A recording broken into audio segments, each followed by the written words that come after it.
Hi friends, ஐநார் துணையில் நாளைக்கு என்ன நடக்க போகுதுன்னு பார்க்கலாம். வாங்க வீடியோக்குள்ளே போகலாம். நம்ம சேனல் இன்னும் சப்ஸ்கிரைப் பண்ணாதவங்க சப்ஸ்கிரைப் பண்ணிக்கோங்க. பல்லவன் அந்த பொண்ணு கூட சுற்றிட்டுருக்கிறது நல்லதுக்கு இல்லைன்னு நம்ம டெய்லியும் பார்த்துட்டு தான் இருந்தோம்.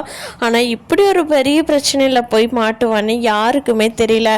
அந்த பொண்ணு கூட படம் பார்க்க போகிறது, சாப்பிட போகிறது இந்த வரைக்கும் பண்ணிக்கிட்டு இருந்தா ஓகே. ஆனால் அவன் ஹோட்டலில் போய் ரூம் எடுத்து 2 பேரும் ரூமில் பேசிட்டு தான் இருந்தாங்க. ஆனால் ரூம் எடுத்து தனியாக தங்கி பேசுகிற அளவுக்கு என்ன இருக்குது 2 பேர்த்துக்குள்ளே? ஃபோனில் என்ன வேணாலும் பேசிக்கலாமே. அவங்க ரூம் எடுத்து உள்ளே போன நேரம் அந்த ஹோட்டலுக்கு ரைடு வர்றாங்க போலீஸ் எல்லாம். அப்போது பல்லவன் இருந்த ரூமையும் தட்டிட்டே வெளியே வாடா அப்படின்னு சொல்லி கத்துறாங்க. ஹோட்டலுக்கு என்னமோ ட்ரக் இருக்கிறதா தான் செக் பண்ண வந்திருக்காங்க.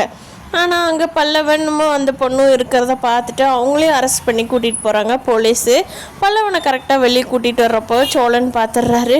டே பல்லவா அப்படிங்கிறாரு. அண்ணா நான் ஒன்றுமே பண்ணலண்ணே, என்னை போலீஸ் இப்படி கூட்டிகிட்டு போகிறாங்கண்ணே அப்படின்னு அழுகிறான் பல்லவன். சோழனும் எவ்வளவோ கெஞ்சி பார்க்குறாரு. ஆனால் போலீஸ் பல்லவனை வெட்டுற மாதிரி தெரியல. பல்லவனை கூட்டிக்கிட்டு போயிட்டாங்க. முன்னாடியே சேரன்கிட்ட போலீஸ் ஃபோன் பண்ணி சொல்லியிருப்பாங்க, இப்படி உங்களோட தம்பி காலேஜுக்கு வரல, இப்படியே கட்டடிச்சா இந்த செம்மில் பாஸ் பண்ண முடியாதுன்னு. ஆனால் சேரன் எவ்வளவோ ஃபோன் ட்ரை பண்ணி பார்த்துருப்பாரு, பல்லவன் எடுக்கவே இல்லை. அதுக்கப்புறமா தான் இந்த சம்பவம்லாம் நடந்துருச்சு. அவனை போய் வீட்டில் வச்சுக்கணும், காலேஜுக்கு போகாமல் எங்கே கட்டடிச்சிட்டு சுற்றிட்டு இருக்கிறான் அப்படின்னு சொல்லி சேரன் ஒரு பக்கம் கோவத்தில் இருக்கார்.